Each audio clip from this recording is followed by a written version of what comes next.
The stars stretched across the void like scattered dust, and the Galactic Coalition vessel Harmony Edge drifted through the neutral zone on a routine patrol mission that had become boring weeks ago. Ambassador Thalven stood on the observation deck, with his forearms folded behind his back and his compound eyes scanning the darkness outside the viewport. He was tall, even by the standards of his insectoid species, and his chitinous shell gleamed under the soft lights of the ship.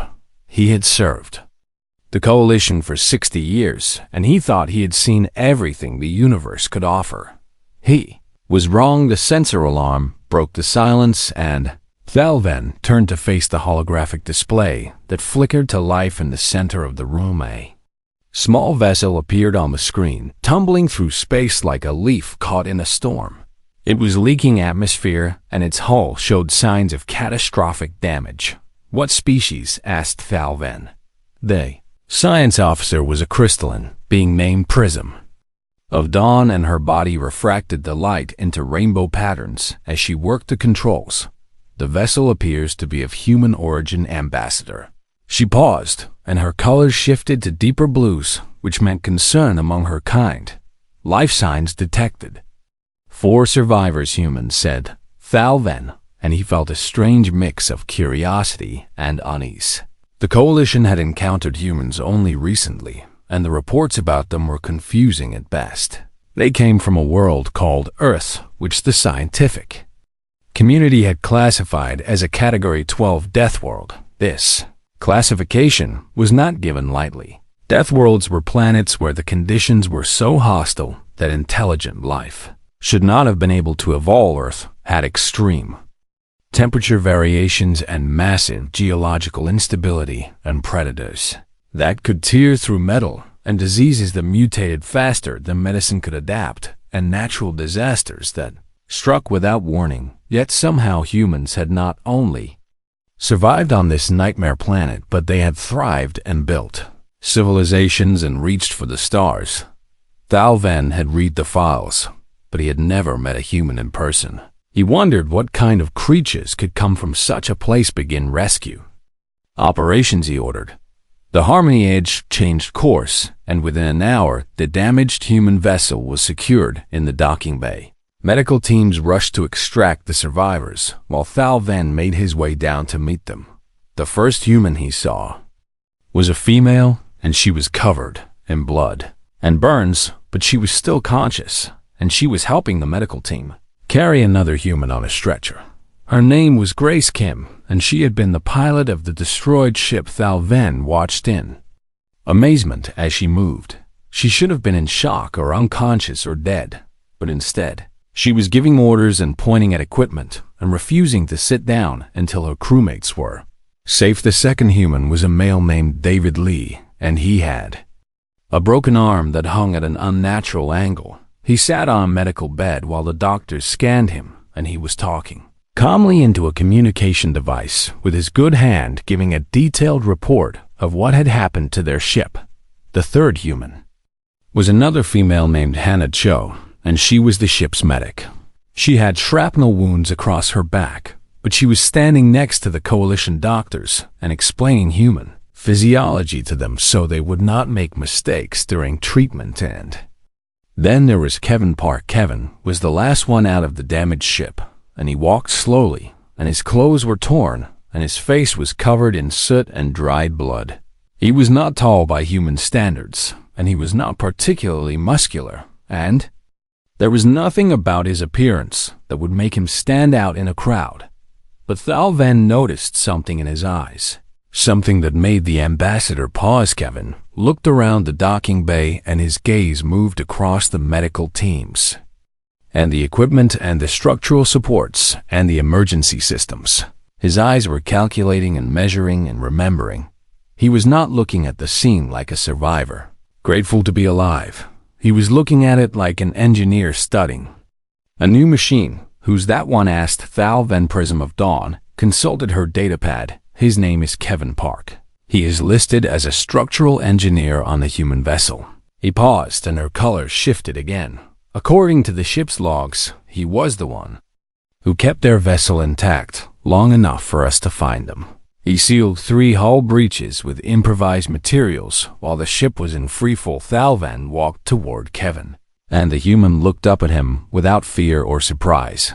He simply waited. "I am Ambassador Thalvan," said the insectoid. "You are safe now. You are aboard the Coalition vessel Harmony Edge." Kevin nodded. "Thank you for the rescue." His voice was quiet and calm, and there was something almost unsettling about how composed he was. "My crew needs medical attention. They are being cared for," said Thalvan. "You should also receive treatment." Kevin looked down at himself, as if noticing his injuries for the first time. "I am fine," he said. "These are minor." Thalvan did not know what to say. He had seen the damage to the human ship. He had seen the blood on Kevin's clothes. The idea that such injuries could be considered minor was difficult to process over the next few days. Thalvan found himself watching the humans with growing fascination. They were strange creatures in ways he had not expected. They required sleep, but not as much as most species, and they could push through exhaustion for extended periods when necessary. They ate a bewildering variety of substances, and some of their foods would be toxic to other species. They maintained body temperatures that would cause fever in most Coalition members, and they seemed to think this was normal. But the strangest thing was their behavior when the medical teams tried to confine them to the medical bay for observation. The humans grew restless. They wanted to move and work and help. They asked questions about the ship and offered to assist with repairs, and seemed genuinely confused when told that they should rest. Grace spent hours in the engine room talking to the mechanics and learning how Coalition drives worked. David wandered through the communication center and taught the operators some human tricks for boosting signal strength. Hannah organized the medical supplies and showed the doctors human first aid techniques, and Kevin walked through the entire ship from bow to stern, and he asked about every system and every backup and every emergency protocol. He found 3 potential failure points that the maintenance crew had missed, and he fixed 2 of them himself before anyone could stop him. "Ambassador," said Prism of Dawn one evening, "the humans are not behaving like rescued survivors." "Ow." Ven watched Kevin on the security feed as the human crawled through a maintenance shaft to inspect a conduit that had been giving the engineering team trouble for months now, said Thalvan. "They are not. What do you make of them?" Prism of Dawn was silent for a long moment. Her color shifted through patterns that Thalvan had never seen before. "I think," she said slowly, "that we have underestimated them. I think everyone has." Ven nodded. He was beginning to understand why the reports about humans were so confusing. They did not fit into any category that the Coalition had created. They were not the strongest species, or the fastest, or the smartest, or the most technologically advanced, but there was something about them that was different, something that made Thalvan feel both hopeful and afraid. He did not know it yet, but he was about to learn exactly what that something was. The universe was about to show him what humans were really made of. 3 days passed aboard the Harmony Edge, and the humans had settled into a strange rhythm that confused everyone around them. Grace Kim spent most of her time on the bridge, where she had somehow convinced the navigation team to let her study their star charts. She learned their systems faster than anyone expected, and the crew found themselves asking her opinion on flight paths and gravitational calculations. She had a gift for seeing patterns in chaos, and the Coalition pilots began to respect her. Despite their initial doubts, David Lee had become a regular presence in the communication center, and his broken arm was healing in a regeneration cast, but that did not stop him from working. He showed the operators how human ships handled signal interference, and he taught them a few tricks that increased their transmission range by 12%. The communication chief was so impressed that she asked David to give a formal presentation to her team. Hannah Cho had practically taken over a corner of the medical bay, and she worked alongside the Coalition doctors with patience and curiosity. She learned their techniques and shared her own, and she discovered that human medicine had developed some methods that were unknown to the Coalition. Their world had forced them to be creative with healing, and some of that creativity proved useful.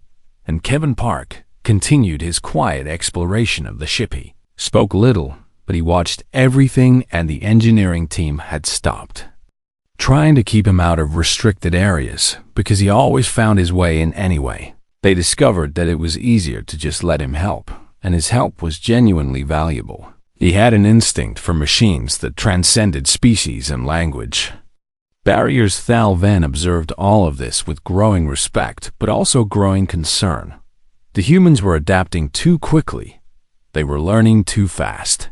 They were making themselves useful in ways that seemed almost calculated, and Thal Ven could not decide if this was simply their nature, or if there was something more deliberate behind it. On the morning of the fourth day, the Harmony Edge entered a region of space known as the Shattered Expanse. This area had once been home to a massive star that had collapsed thousands of years ago, and the remnants of that collapse still lingered. The gravitational fields were unstable and unpredictable, and ships that passed through had to be careful. Alven stood on the bridge as the vessel slowed to a cautious speed. The navigation team monitored their instruments and called out readings, and everything seemed normal. Then, the alarms started screaming. Warning announced the ship's computer. Gravitational anomaly detected. Rogue wave approaching. Impact in 30 seconds. Thal Ven's blood ran cold. Gravitational waves were rare, but they were devastating. The collapsed star had left behind pockets of warped space-time that occasionally released bursts of gravitational energy. These waves could crush a ship if the crew was not prepared. Emergency protocol 7, he shouted. All personnel assume prone positions immediately. Throughout the ship, the Coalition crew responded with practiced efficiency. Every species had evolved with an instinctive response to gravitational threats.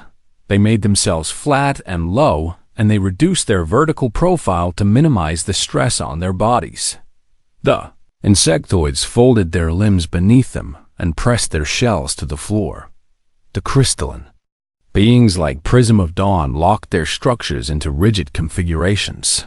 The massive Gorath warriors, despite their armored hides, dropped to their bellies without hesitation. The gaseous Velith compressed themselves into the lowest spaces they could find. Everyone hit the ground. Everyone except the humans. Kevin was in the engineering section when the alarm sounded, and he felt the first tremor pass through the deck plates beneath his feet. The gravity shifted, and his body suddenly weighed twice what it should, and then half, and then 3 times. Around him, the engineering crew was flat on the floor, and they shouted at him to get down, but Kevin was not listening. He was thinking about Deck 7. 2 days ago, he had found a hull breach that had been repaired hastily, and he had told the maintenance chief that the repair would not hold under stress. The chief had promised to fix it properly, but Kevin had checked this morning, and the work had not been done if that repair failed. Now the ship would lose atmosphere in that section, and there were crew quarters nearby and people could die. Kevin started running. The gravity shifted again, and he stumbled, and his knees hit the deck hard, but he pushed himself back up and kept moving. His muscles burned and his joints ached, and he could feel the pressure changing with every step, but he did not stop in the medical bay. Hannah Cho was already on her feet. She had heard the alarm, and she had seen the Coalition crew drop to the floor. But her mind was racing through emergency scenarios. She was a medic, and she knew that gravitational stress could cause internal bleeding and broken bones and ruptured organs. There would be injuries, and she needed to be ready. She grabbed an emergency kit and started moving toward the door. Hannah shouted one of the doctors, "What are you doing?" "Get down." Hannah did not answer. She was already gone on the bridge. Grace Kim watched the navigation display, and she saw what was coming. The gravitational wave was not a single pulse, but a series of fluctuations that would hit the ship in waves over the next several minutes. The pilot was flat on the floor with his hands over his head, and no one was at the controls. Grace moved to the navigation console and strapped herself into the pilot's chair. The restraints cut into her shoulders as the gravity spiked, but she gritted her teeth and took the controls. "What?" "Are you doing?" screamed the pilot from the floor flying. She said. David Lee was in the communication center when the chaos started, and he saw the operators abandon their stations to assume prone positions. The distress beacon was not active and the emergency channel was silent. If the ship was damaged and no one called for help, then no one would come. David grabbed a console and held on as the gravity tried to throw him to the ground. He pulled himself into a seat and activated the emergency beacon with his good hand while bracing himself with the broken one. The pain was incredible, but he did not stop throughout the Harmony Edge. 4 humans refused to follow the protocol that every other species obeyed without question. They did not hit the ground, they picked up speed. Ambassador Thal Ven lay flat on the floor of the bridge with his compound eyes locked on the security displays, and what he saw made his mind struggle to understand. The human engineer was running through the corridors of Deck 4. This should have been impossible. The gravitational fluctuations were severe enough to pin even the strongest Garath warriors to the ground, yet this small, soft creature was sprinting through the chaos like it was nothing more than a strong wind. Kevin Park hit a section where the gravity suddenly tripled and his legs buckled and he crashed to his knees. But before Thal Ven could process what he was seeing, the human was up again and moving. He used the walls to brace himself, and he pushed forward step by step through conditions that should have crushed him. How, whispered Thal Ven, how is he doing that? Prism of Dawn was locked in her rigid configuration nearby, but her voice carried clearly. I am analyzing the data now, Ambassador. The results are extraordinary. On another screen, Thal Ven watched the human pilot Grace Kim fighting with the navigation controls. The ship bucked and twisted as gravitational forces tried to tear it apart, but Grace held the vessel steady. Her arms shook with the effort, and sweat poured down her face, but she did not let go. She was flying through a gravitational storm by instinct and skill and sheer stubborn refusal to give up. The human called David was at the communication console, and Thal Ven could see that his broken arm had slipped out of its cast. The bone was grinding against bone every time he moved, but David kept working. He sent out distress signals and emergency codes, and he coordinated with other stations throughout the ship, using a voice that never wavered. And the medic Hannah was moving through the corridors toward Deck 7, carrying equipment that weighed more than she did. She fell twice and got up twice and kept going. Ambassador said, Prism of Dawn, I have completed my analysis. The humans are able to function in these conditions because of their evolutionary history, explained, said Thal Ven. Their homeworld has inconsistent gravitational distribution due to its geological features, mountains and valleys, and varying densities of material. Beneath the surface, their bodies evolved to constantly adjust to minor gravitational changes. Additionally, their skeletal structure contains cartilage and fluid-filled joints that act as natural shock absorbers. They are designed to absorb impact and stress in ways that most species are not. Thal Ven watched Kevin reach a junction and pause for a moment to check his direction. The human's eyes were bloodshot from burst vessels, and there was blood running from his nose, but he did not stop to wipe it away. He simply turned and kept running. But there was something else, said Prism of Dawn. Her colors were shifting rapidly, which indicated intense thought. Their species evolved as persistence hunters. What does that mean on their world? The humans' ancestors did not hunt by being faster or stronger than their prey.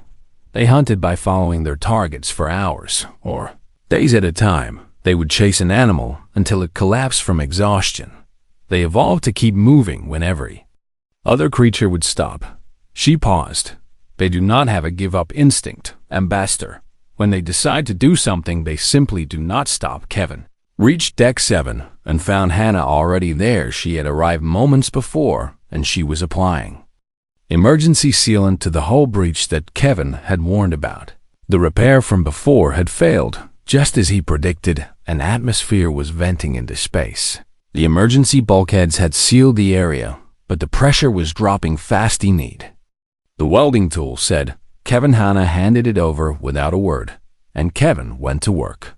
The gravity fluctuated wildly around them, and sometimes Kevin weighed almost nothing, and sometimes he weighed 3 times his normal mass, but his hands stayed steady. He had done this before on his own ship when they were dying in the void, and he had kept them alive long enough to be rescued. He would keep this ship alive too on the bridge. Grace. Kim fought the controls as another wave hit. The ship groaned, and metal screamed, but Grace adjusted their angle and rode the wave like a surfer on the ocean. She had never flown a coalition vessel before today, but ships were ships and physics was physics, and she understood both. Thel then watched in amazement as Grace executed maneuvers that should have required years of training. She was not just surviving the storm, she was using it. The gravitational waves had patterns, and Grace was reading those patterns and turning them to her advantage. How did you learn to do this? He asked. Grace did not take her eyes off the displays. I flew cargo through asteroid fields for 5 years back home.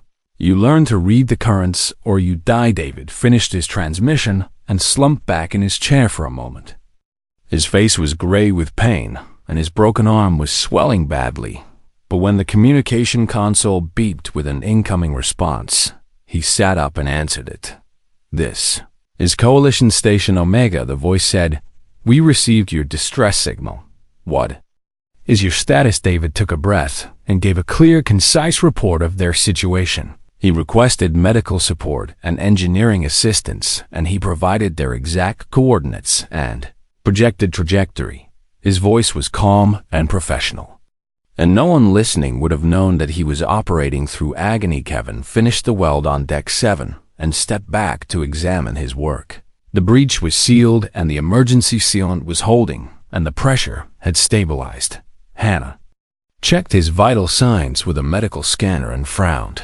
You have 3 cracked ribs and internal bruising and possible kidney damage. You need to stop moving. Kevin looked at her. How are you? Hannah smiled. Despite the situation, I have shrapnel in my back, and I think I pulled something in my shoulder. We are quite a pair. Can you keep working? Can you? Kevin nodded. Then so can I. They moved together toward the next emergency. The gravitational storm was not over, and there were other sections of the ship that needed attention. They did not discuss whether they should rest or wait for help. They simply went where they were needed because that was what humans died in the bridge. Thalvan watched them go, and he felt something shift in his understanding of the universe. He had read the reports about humans. He had studied their biology and their history and their culture, but nothing had prepared him for seeing them in action. These creatures from a death world were not impressive because they were strong or fast or smart. They were impressive because they did not know how to quit. The storm raged on, and the humans kept moving, and slowly and possibly the Harmony Edge began to survive. The gravitational storm passed after 6 hours, and had left the Harmony Edge broken and drifting. Thalvan surveyed the damage reports with growing despair. The main engines were offline and life support was failing in 3 sections, and the navigation system had been scrambled by the gravitational interference. They were 3 days from the nearest station at normal speed, and they had no normal speed. The Coalition crew gathered in the main hall, and their faces showed defeat. They were species that had evolved to survive by being efficient and specialized. When systems failed beyond their expertise, they waited for rescue because that was the logical thing to do, but the humans did not wait. Kevin Park stood in the engine room surrounded by machinery that he had never seen before. Yesterday, he studied the systems and asked questions, and when the engineering team could not answer, he figured things out himself. The main drive is based on gravitational manipulation, he said to Grace, who had come down to help. If the storm disrupted the calibration, we need to reset the core alignment. Grace nodded. How long? I do not know. Maybe 18 hours. Maybe more then. We better start. They started. For the first 6 hours, Kevin worked without stopping. He crawled through maintenance shafts and replaced damaged components and rewired systems that had been fried by the gravitational flux. The engineering team watched in amazement as this small human pushed his body beyond any reasonable limit. Ambassador said the chief engineer, a massive Goroth named Thrum, he should not be able to do this. His species requires regular rest periods. Thalven had come down to observe, and he stood beside Thrum, watching Kevin work. The human was covered in grease and his hands were cut, and his movements had become slow and mechanical. But he did not stop. I am beginning to understand, said Thalven, that what humans should be able to do and what they actually do are very different things. After 6 hours, Kevin finally collapsed. He did not fall dramatically or cry out. He simply sat down against a wall, and his eyes closed, and his body went still. Grace caught him before he could slump over, and she lowered him gently to the ground. He pushed too hard, she said. There was no judgment in her voice, only understanding. He always does. What do we do now? Asked Thrum. Grace stood up and wiped her hands on her pants. Now I take over. She had been watching Kevin work for hours. She did not have his engineering expertise, but she had learned enough to continue. She picked up his tools and went to the console he had been working on. Thrum stared at her. You cannot possibly continue where he left off. You do not have the training. Grace smiled. Watchmesh worked for 8 hours. She made mistakes and had to redo sections, and she consulted the engineering manuals constantly, but she kept going. When her hands cramped so badly that she could not grip the tools, she soaked them in cold water and went back to work. David appeared after 4 hours with food and water, and news. Hannah is organizing the medical response, he said. There are 40 crew members with injuries, and she has been treating them nonstop. The coalition doctors are good, but they do not know how to handle this many patients at once. Hannah Grace took a drink of water. How is the communication situation? I set up a relay system before I came down here. We have contact with Coalition Station Omega and 2 other vessels in the region.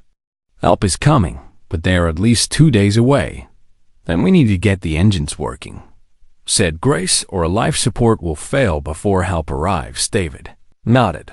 What can I do? Grace handed him a diagnostic tool. Start checking the secondary systems.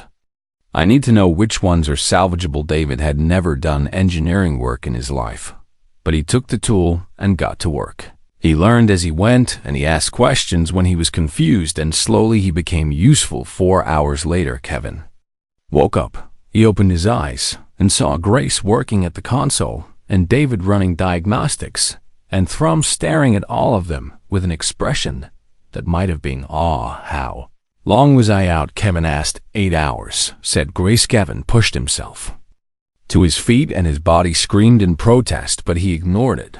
What is our status? Grace updated him on their progress, and Kevin listened and nodded, and then he took over the work again. He had rested, and now it was time to continue. Thalven watched this rotation continue for the next 30 hours.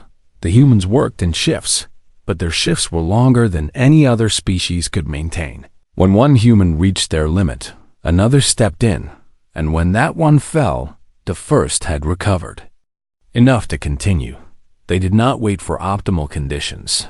They did not calculate the most efficient approach. They simply worked until the work was done. On hour 62, the engines hummed back to life. Kevin stood at the main console and watched. The power readings stabilized, and for the first time since the storm began, he allowed himself to smile. Grace collapsed into a chair beside him. We did it, we did it, said Kevin. David and Hannah arrived together, both of them exhausted beyond words.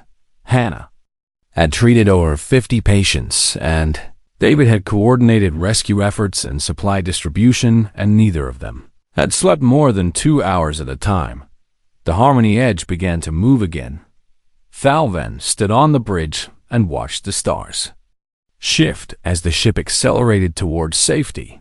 He thought about what he had witnessed over the past 3 days, and he knew that something fundamental had changed. The Coalition had always viewed humans as curiosities, fragile creatures from a death world who had somehow stumbled into space. They were tolerated and sometimes pitied. but never taken seriously. That was going to change. Thal then had seen what humans could do when everything fell apart. He had seen them run toward danger instead of away from it. He had seen them work through pain and exhaustion and injury that would have stopped any other species. He had seen them refuse to give up. He had seen them survive, and he knew that the Coalition needed to understand what that meant.